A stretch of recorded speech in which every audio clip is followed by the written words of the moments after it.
Hey babies, it's Liz and welcome to the LizX YouTube channel. This is so surreal to me. I didn't think this would ever happen, but I've been planning this for a couple months and here we are. And I thought we would start this first episode off with something special, and that is one of the books that is an actual annual reread for me because I just love it so much. And that is Awake by Natasha Preston. Everyone knows I am a Natasha Preston stan and I love her. She is the queen of mystery and horror and I love her so much. So we're gonna get into this and we're gonna do a full breakdown of Awake by Natasha Preston. Okay, so we are gonna start with a reread of the back. If you guys have never heard of this book, there is spoilers in this obviously because we're doing a full breakdown, but don't worry because worst comes to worst, you just stop the video and then go read it and then you come back to hear my thoughts. So, of course the dress was white. This is what I'm supposed to die in. Not many people know what their last outfit would be. I pulled it over my head. It fits me perfectly. It had long, loose-fitting sleeves, a modest neckline, and waves of material on the skirt. I hated it. Same girl. There was no shoes and I was afraid I'd have to run through the forest barefoot. But there weren't a lot of options. Besides, I'd run barefoot over a bed of nails to get away. "Scarlett, are you ready?" he called. I looked in the mirror and took a deep breath. Time to fight for my life. Scarlett Gardner doesn't remember anything before the age of 4, but a car accident changes everything. She starts to remember pieces of her past that frighten her. A past her parents hid from her, and a secret that could get her killed. If that back doesn't already pull you into it, I don't know what will. So Scarlett is a high school student. She is, I'm pretty sure, a senior. And how we open this up is we just see Scarlett and her family normally. She has an older brother and then there's her parents. And Scarlett, like it said on the back, she doesn't remember anything from before the age of 4 years old.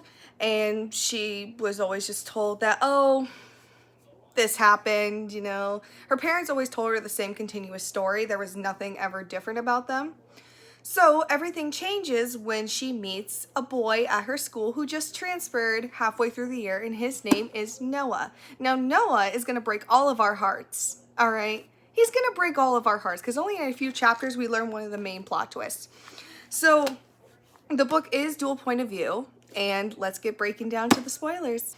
Now, Noah is a weird freaking man, okay? He is very, strange. You can tell that he's very on edge.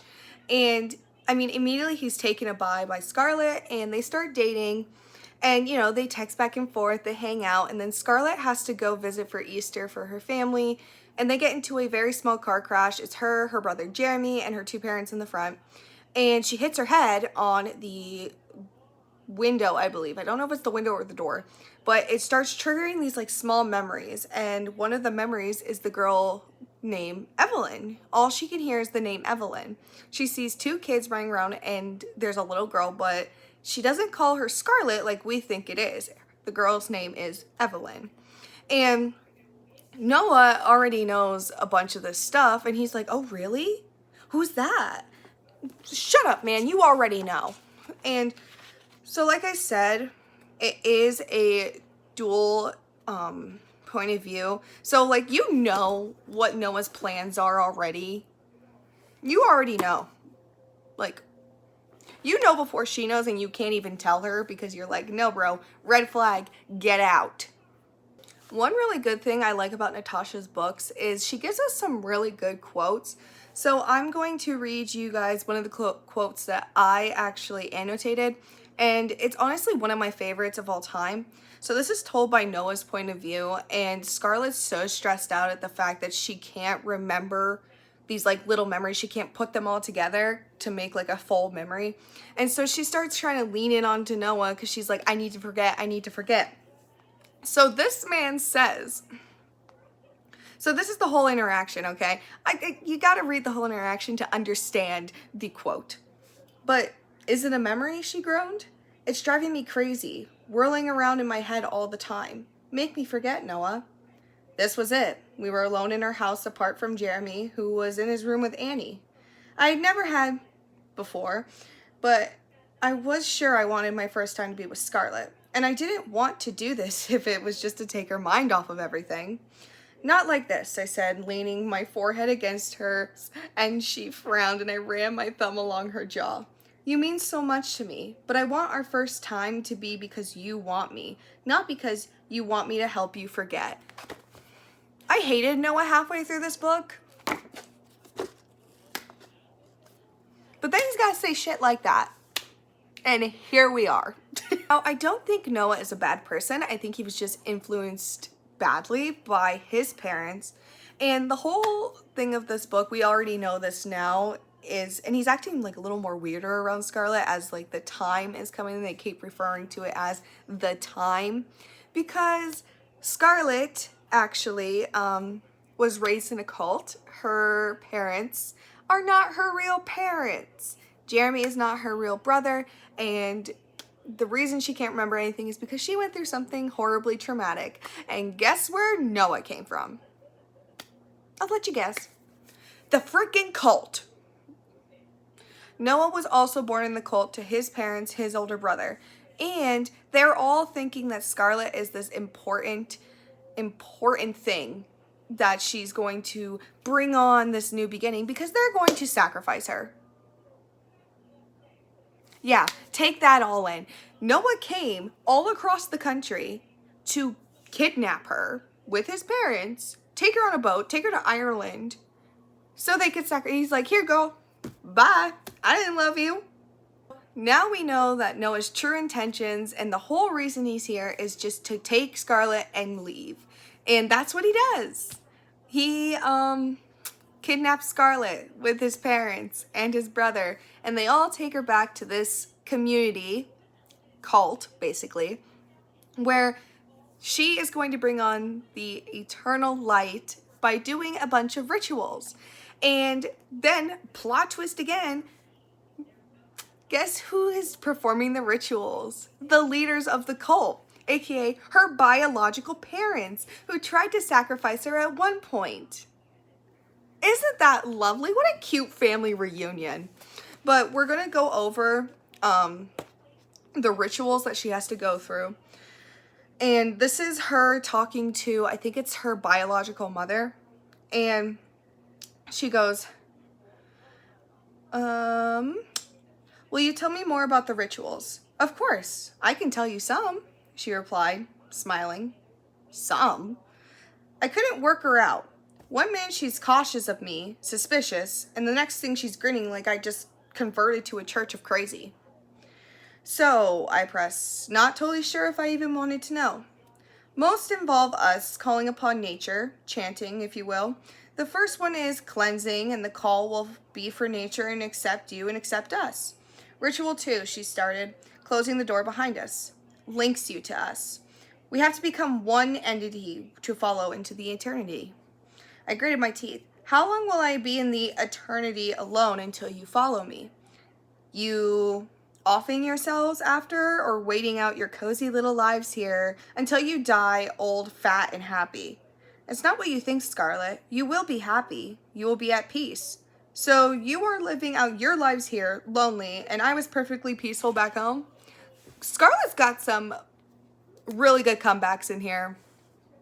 Also, I want to point out that one line, we have to become one entity to follow you into eternity. I don't know why, it's just that line just like is so beautiful to me. I know the situation, it's not beautiful to Scarlet, but the wording of it and the time to place that line of text was very beautiful to me, and I loved it. The whole interaction between Scarlet and her mother, her biological mother, I should say, is very, like, the monologues are very tense, but at the same time, they're very well written. So here's another part. This is where we hold meetings and celebrations if the weather isn't nice. This is where we give thanks for you on your birthday, my beautiful daughter, our savior. Savior? Who's threatening you? As long as you're not off sacrificing people, no one's gonna care that you're here. She's got some good comebacks. If they hadn't taken you, I would have raised you, and you wouldn't be so disrespectful. If they hadn't taken me, I'd be dead. You would be at peace. waiting for us to join you. We have the chance to live another life. This is not the only one we can have, Scarlet." She believed that totally. She stared straight into my eyes and said it with so much conviction. "How can you be so sure?" I whispered purposefully, widening my eyes. The corner of her mouth twitched. She thought that this was the first crack that my mind was beginning to open. "Good. Faith, my darling. I would not risk my daughter for something I was not completely sure of." Okay, first of all, she says, if I would have raised you, you wouldn't have been this respectful. They tried to sacrifice Scarlet when she was 4. You can't do much raising if you're sacrificing your daughter to these eternal gods that your community believes in. Now we get to see one of the rituals that Scarlet has to go through, and I'm really, really disappointed we didn't get to see all of them, but this one probably is the worst in my opinion. Basically, these 2 men grab Scarlet and put her in the center, and there's this just giant circle of people around her, and they're all holding hands. And you want to know what they do to become one entity with her? They take daggers and cut her so she bleeds in a bowl, and then they pass it around to everybody, you know, to drink from it so they can be one with her. And guess who else drinks it? Hold on, I'll let you guess. Frickin' Noah. Literally, she watches her boyfriend, kidnapper, ex-boyfriend, whatever they are, drink her own blood from a bowl with everybody else. The red flags are just flagging here. So then Noah finally has this, like, a change of heart, you know, where he's like, you know, maybe I shouldn't have just thrown my girlfriend back to her evil family. Wow, what made you think of that, bro? So he convinces Scarlet's biological parents to take her around a tour, and he brings her to this chapel. So again, we're going to read from the book. This is 2 pages worth. And this is the part where I'm like, do we trust him or do we not? So that she takes him into the chapel, and so then they start talking, and she goes, "I just want to leave." And he goes, "I know, I do too." "Really, do you now? Because you were so eager to get back." Sighing, she folded her arms over her stomach. "Sorry, are you really showing me this chapel or not?" "Yes, it's where we get married. Well, not we, but you know what I mean." She smiled as I squirmed in embarrassment. If things had been different, if eternal light were just simply a way of living off the land, not having to live forever, then maybe we could have been married here one day. Bro, you can get married in another chapel. I wish that were true. I wanted so bad for eternal light to be an innocent alternative to the normal way of living, and for Scarlet to stay here with us. I wasn't going to get much more time with her, but I desperately wanted it. Yeah, I know what you mean. How's your arm? Her hand immediately went to the wound. It's okay. Fiona gave me ginger tea. It's a good natural painkiller. She smiled tightly. So she said. It just tasted gross. I pushed the door to the chapel open and ignored where the conversations were heading. I knew it relieved pain. I'd used to use it when I broke my wrist a few years ago, but Scarlet was used to pills and modern medicine. It's nice, she said, looking around. It was a fairly simple hexagon-shaped building with a steeple roof and exposed chunky beams that had wildflowers and vines wrapped around for them. I don't know what I was doing there. Around them for a wedding. I wish there was one on before the rituals. I would have loved for Scarlet to witness a wedding of eternal light style. It's better when it's decorated. You love it here? It wasn't a question. She knew I did. I wasn't going to hide everything from her. I do, I won't lie, but I understand what they want to do, and it's very wrong, and I don't believe. For a second, that what I think is going to happen after is actually going to happen. Please don't doubt me, Scarlet. There is nothing that will change my mind, no matter how much I love my home and my community. Promise me, she whispered. I didn't hesitate when I said, I promise, I love you so much more. Like, come on, how can we hate this man? Natasha, why do you do this to me?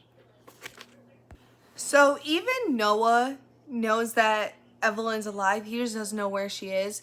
So how this book ends is he When he pulled me away, I replied, I love you more. Kicking his eyebrow up the way he did whenever I said that, he stood. She's alive, sweetheart, and we'll find her, he said, and went back to cooking. He always said that, and I had hoped too. I wouldn't give up on her. She was my little sister. I loved her. Whatever happened, I would find out. I'm coming, Evie. And I think that is just a very beautiful way to end that book. And Natasha's always leaving us on cliffhangers. Has anyone else noticed that? Or is it just me? Because every time. I want a sequel to where they find Evelyn or the past or anything. I need it now.